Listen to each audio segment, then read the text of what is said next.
मी गेलो कोकणातल्या अशा सुंदर होमस्टे मध्ये नाही, होमस्टे मध्ये नाही, मी गेलो थेट बालपणात आजीच्या घरी. छोटस टुमदार गाव, त्यामधलं छोट कौलारू घर, समोर शेत, मातीचं शेणाने सारवलेलं सुंदर घर, ज्याचा कोपरान कोपरा आठवणींनी भरलेला. आजीच्या सुरकुतलेल्या मऊ हातांनी केलेला चुलीवरचा अतिशय चविष्ट स्वयंपाक. दिवसभराचं इतकं काम करूनही सगळ्यांना जेवू घालून सुद्धा कसलाही आविर्भाव नसणारी अत्यंत साधी आणि प्रेमळ आजी. पोरी पोरीने आम्ही ना हौशीने टोचून घेतले. तर एवढं सुंदर आहे असं पण ते का हौस असता ना. आजी आणि तिच्या नातवाकडून चालवला जाणारा हा एकमेव होमस्टे असावा असं मला वाटतं. म्हणजे एक पर्यटन असतं, त्याच्यातून आपल्याला इन्कम मिळतं किंवा काय रोजगार होतो असं तिला काहीच माहित नाही. तिला लोक इथे येताना काही गिफ्ट घेऊन येतात, तिच्या पाया पडतात, तिच्याशी प्रेमाने बोलतात, स्वतः आजी म्हणून हाक मारतात. तर ते प्रेम तिला मिळतं ना, तेच सगळं तिच्यासाठी म्हणजे एकदम आनंदाचं. तर हा होमस्टे कुठला, जायचं कसं, काय अनुभव घ्यायचा, सगळी माहिती सांगणार आहे. फक्त व्हिडिओ शेवटपर्यंत बघत राहा. मागच्या आपल्या कोकण सिरीजच्या भागात आपण देवगड आणि तिथला सुंदर कोस्टल रोड बघितला. या भागात आपण जाणार आहोत सिंधुदुर्ग जिल्ह्यातल्या पांगरड या छोट्याशा गावात, जे कुडाळ पासून 27 किलोमीटर अंतरावरती आहे. हा जो भाग आहे तो समुद्रकाठचा नाही, तर डोंगरातला जंगलामधला कोकण आहे, जो तेवढाच सुंदर आहे. कुडाळ पासून साधारण पाऊण तासात आम्ही पांगरडला पोहोचलो आणि या पांगरड गावातच आहे आजीचा होमस्टे, जो तिचा नातू स्मितेश आपल्या आजीसोबत प्रेमाने चालवतो. तिला तो नानी म्हणतो, म्हणून तो झाला आहे नानीचो वाडो, म्हणजेच नानीचा वाडा. हे अप्रॉक्स 80 वर्ष जुनं मातीचं घर आहे. म्हणजे पडवी आहे, म्हणजे घराच्या चारी बाजूला पडवी करू शकतो, जेणेकरून काय होतं की तुमचा मेन जो हा चौथरा असतो तो सुरक्षित राहतो पावसापासून. आणि हा भाग याला लोटा म्हणतात. लोटा म्हणजे आता आपल्या भाषेत हॉल आणि मालवणी भाषेत किंवा जुन्या भाषेमध्ये लोटा. पडवीच्या खाली बघा, तिथे तुम्हाला अंगण दिसतंय, त्याला आम्ही खळं म्हणतो. खळं, पडवी, नंतर लोटा, आणि मग आतमध्ये गेल्यावरती तुम्हाला वळय दिसते. वळया, हो, वळय. बर. आता वळय म्हणजे कॉमन एरिया झाला. तुम्ही न्हाणी घरात जाताय, इथून बाहेर हॉलमध्ये पण जाताय. झोपायची खोली आहे तिथे, कनेक्टिंग रूम आहे थोडक्यात, आणि इथे जेवणाची खोली आहे. म्हणजे माझघर म्हणतात ते, तो हा तसा प्रकार असतो. ही ऍक्च्युली जेवणाची खोली होती. अच्छा.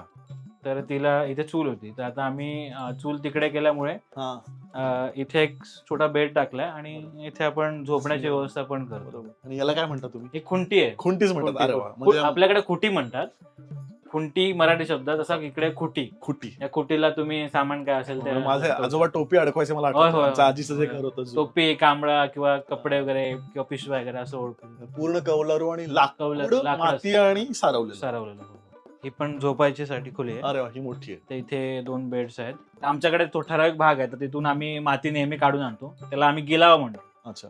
म्हणजे लाल मातीची ती गिलावा पाण्यातून हे करायचं, आणि याला कापड असतो ना आपला, त्या कापडाने असं पुसून घ्यायचं, आणि वर्षातून एकदा करावं लागतं. तर माझं असं असतं की मी ऍक्टिव्हिटी म्हणून पण करतोय ते. म्हणजे जे कोणी येतात ना, त्यांना आपण फील होतं ना की आपण काहीतरी या घरात केलंय. पुढच्या वेळी जेव्हा येतील ना, तेव्हा ते सांगतील, अरे ही भिंत आम्ही रंगवली होती. इकडे आजींनी आमच्या जेवणाची जय्यत तयारी चालू केली.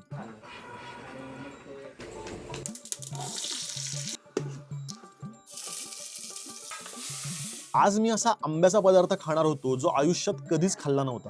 जेवण होईपर्यंत जरा गावात फेरफटका मारून येऊयात असं वाटलं. हे पांगरड गावात. हो, या पांगरड गावात अशा 10 ते 12 वाड्या आहेत. पण आमच्या गावामध्ये अजूनही बरीचशी घरं आहेत जी जुन्या स्ट्रक्चर मध्ये आहेत. जुनी मातीची घर, जसं हे घर आहे.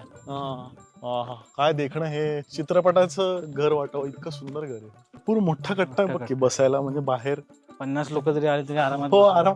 म्हणजे एखादा छोटा कार्यक्रम होईल घरात, म्हणजे इतकं मोठं. अशीच मोठी घरं असतात. हा वाडा ऍक्च्युली, हे घर नाही. त्याच्यामध्ये आहे ना, तिथे गुरांना बांधतायत. पण मी बघितलं की कोकणामध्ये बऱ्याच गावांमध्ये ना, आता आम्ही बरीच गावं फिरतो, अजूनही असे छान ते मेंटेन ठेवतात घर. त्यामुळे कोकणातली गावं खूप सुंदर दिसतात. हे बघा, हे तुम्हाला म्हणत नाही का दगड, हे दगडाच्या बेसवरती ते पूर्ण मातीचं घर आहे. आणि हे मातीचं घर बनवताना आता एवढा एक थर लावलाय, तर तो थर सुकल्यानंतर पुढचा थर लावा लागतो. असं करत हे घर बिल्ड होतं. गावात फिरून परत घरी आल्यावर जेवण तयार होतं.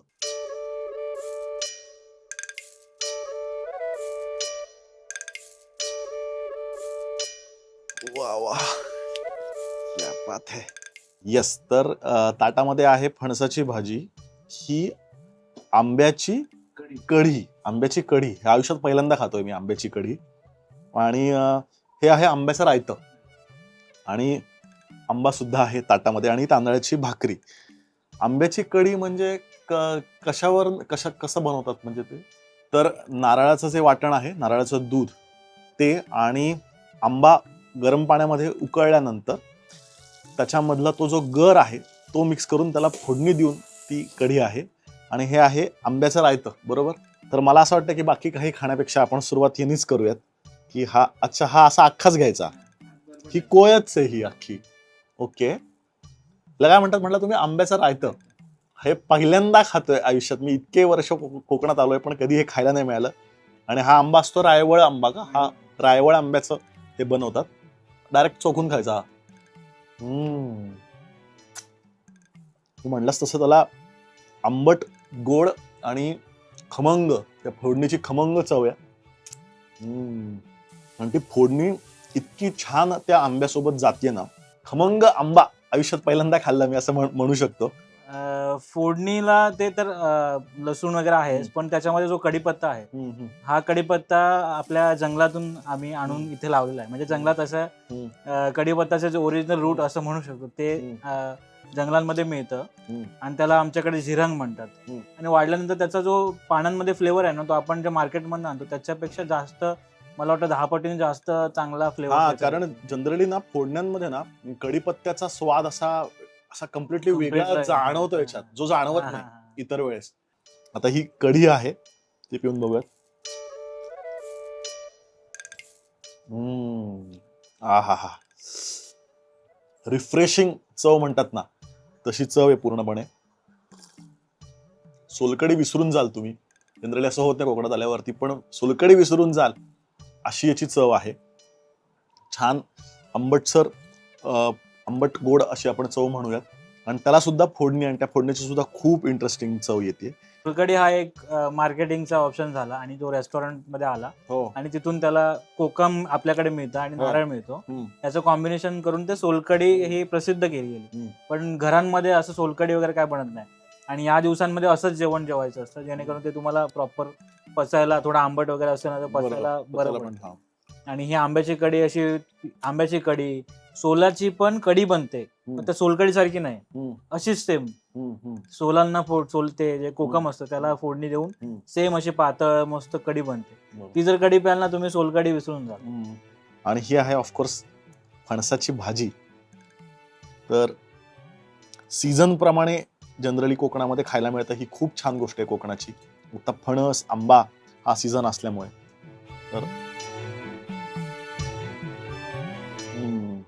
तर नुसती भाजी आपण स्टार्टर सारखी खाऊ शकतो, इतकी छान लागते.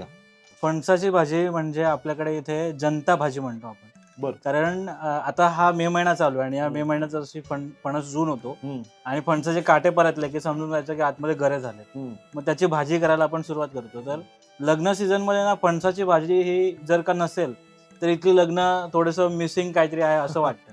त्यामुळे या भाजीला जनता भाजी म्हणतात. अच्छा, आणि सुरेख, सगळं सुरेख आपलं. आणि परत छान मला या गोष्टीचं वाटतं की इथे म्हणजे मी कोकणात येऊन सुद्धा हे पदार्थ कधी चाखले नव्हते. या सीझनला आल्यामुळे जास्त गंमत आली आहे. हे जे आंब्याचं रायता आहे हे मी कधीच विसरणार नाही. ही चव जी आहे, तृप्त झालेलं आहे मन. बरं, हा अजिबात स्पॉन्सर्ड व्हिडिओ नाही.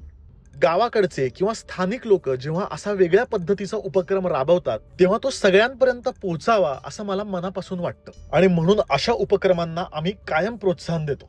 बाय द वे, तुम्ही सुद्धा आम्हाला प्रोत्साहन देऊ शकता. कसं माहितीये, काही नाही, चॅनलला फक्त सबस्क्राईब करा. दुपारी थोडी झोप काढून संध्याकाळी आम्ही नदीवर फिरायला गेलो. ऍक्च्युली शेतीचं पाणी आहे, म्हणजे शेतीसाठी वापरता येतं. अच्छा. पण इथे आपण पोहायला पण येतो. खूपच छोटा प्रवाह आहे नदीचा. मग नदीवरूनच थोड्या उंचीवर असणाऱ्या डोंगरावर गेलो, जिथे हॉर्नबिल पक्षी दिसतात. ही फक्त वेगळी वाडी आहे. हो, सगळ्यात शेवटची वाडी.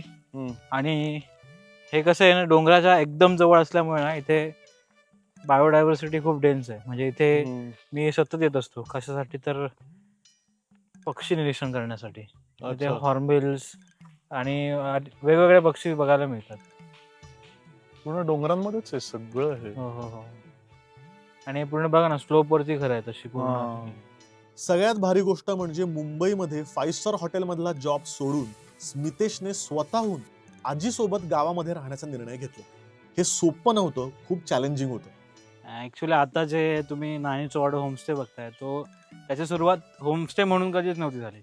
म्हणजे मी जस्ट माझ्या सुट्टीवरनं आलो, म्हणजे माझं हॉटेल मॅनेजमेंट झालं आणि मी the Fern Residency, Socials, Taj अशा ठिकाणी एक्सपिरियन्स घेतला आहे.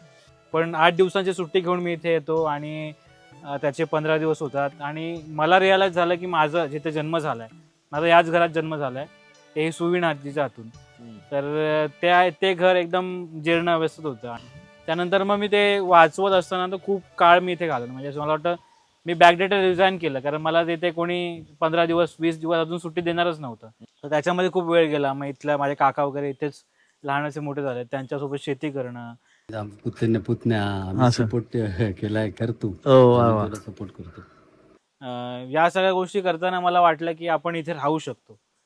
पण मेन प्रॉब्लेम हाच होता की तुम्हाला इन्कम सोर्स कसं तुम्ही जनरेट करणार. मला असं वाटलं की मला जे वाटतं ते बऱ्याच लोकांना वाटत असेल की निसर्ग, मातीच्या घरात राहणं, त्यांचा एक काळ गेला असू शकतो. तशी लोक इथे येऊन राहू शकतात आणि त्यांना आपण इथलं लोकल फूड प्रोव्हाइड करू.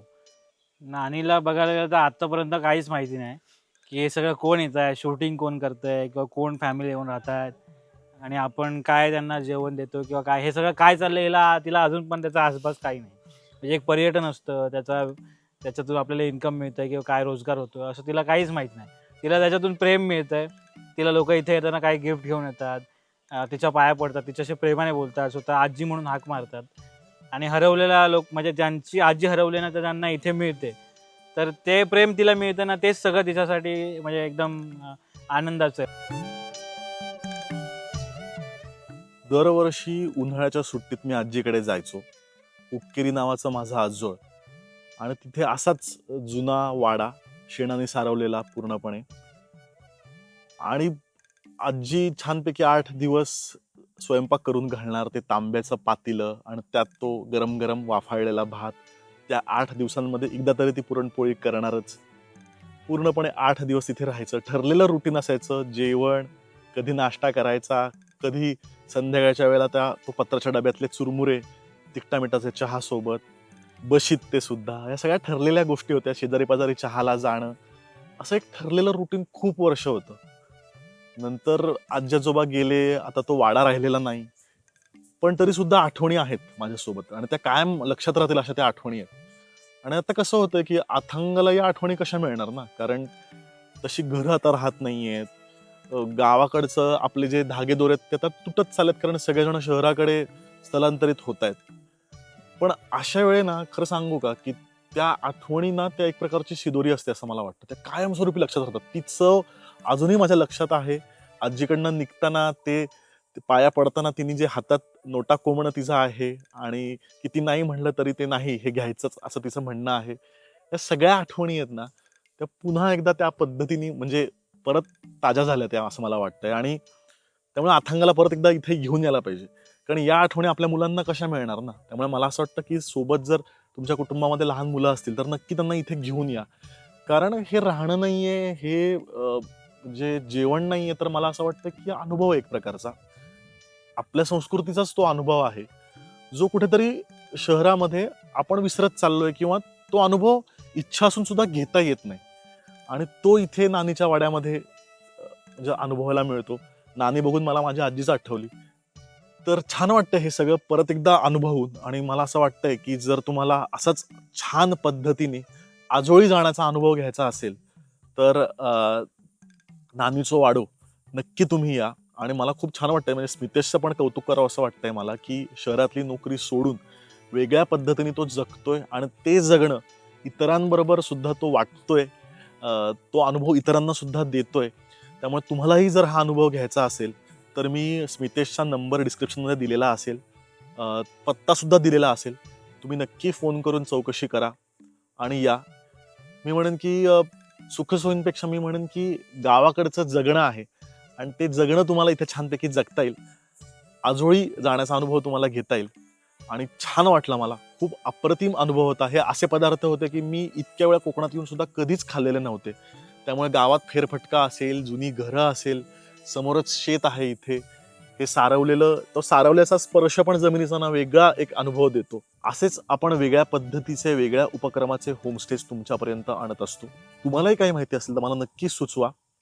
परत भेटूयात पुढच्या बुधवारी. तोपर्यंत हॅपी जर्नी.